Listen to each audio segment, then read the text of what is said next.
deep strike geography expands, and the Russian military-industrial complex is now vulnerable everywhere. Last night, Ukraine struck Krasnodar Krai and occupied Luhansk.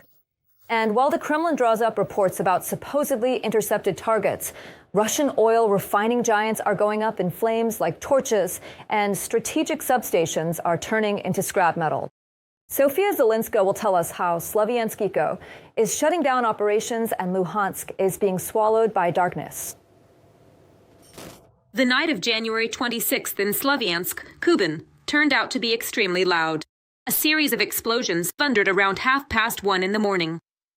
One of the largest oil refineries in the region, Slavyansk, came under fire. Despite the desperate gunfire from Russian air defense, one of the plant's storage tanks was engulfed in massive flames. Whoa, hold on. This plant makes a colossal contribution to the Russian economy. Its capacity is over 4 million tons of oil per year. This is not the first attack on the facility, but this time the consequences could be critical.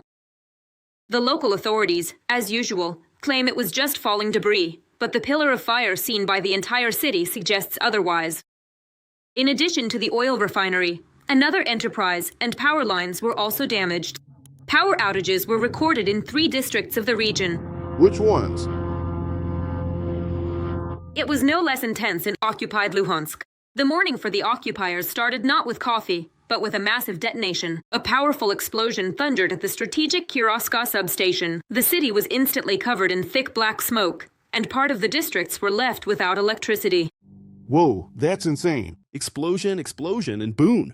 While the militant leader Pasiknik complains about attacks on schools, locals confirm drones knocked out the energy hub that supplied the occupation infrastructure. Overall, during the night, the Russian Ministry of Defense counted 40 drones. Kuban was hit the hardest, with strikes recorded in the Seversky and Abinsky districts. This past week, Ukrainian drones covered thousands of kilometers, attacking Belgorod, Taganrog, and distant Penza, hitting an oil depot and power plant. Distances of 300 to 600 kilometers from the front line no longer protect.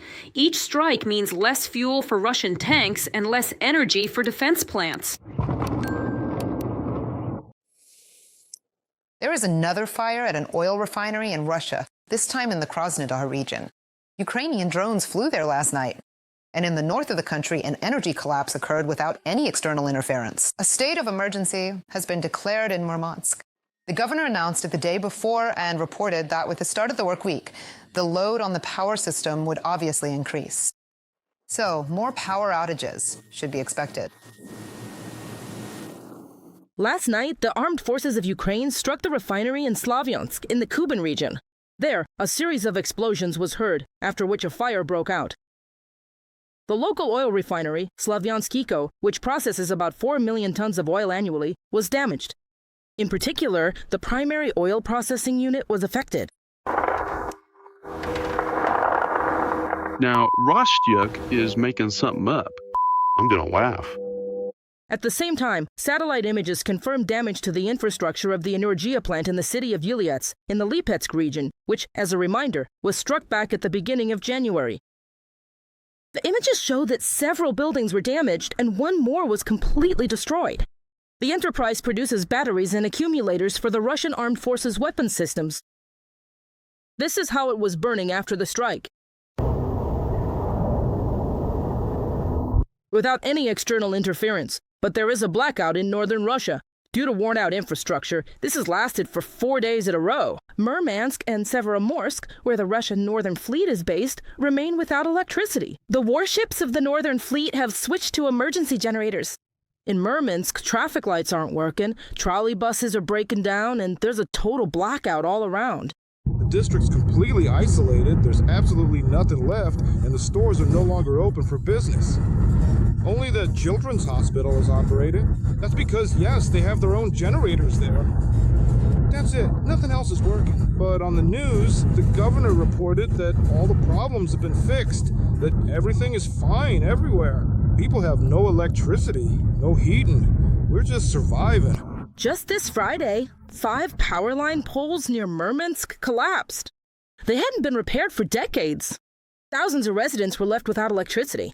In some places, there's no heat or water either. They're sitting in the dark, heating food over candles and gas canisters. It's the 21st century, nighttime, and there's no heating or electricity in the apartment. We're heating ourselves with a gas heater that's meant for a tent. By the way, we'll be using it to make coffee in the morning and boil water. The investigative committee has already opened a criminal case for official negligence. They believe that the energy workers failed to properly maintain the power grid. The local authorities are showing how diligently they're carrying out repair work. At the same time, the local governor says that full power supply in the 2 cities won't be restored for at least another week. For now, residents have to follow hourly schedules. However, locals say they've heard about these schedules, but they don't actually work. Yaroslava Maroshenko, Viknits TV Proper, Marathon, United News.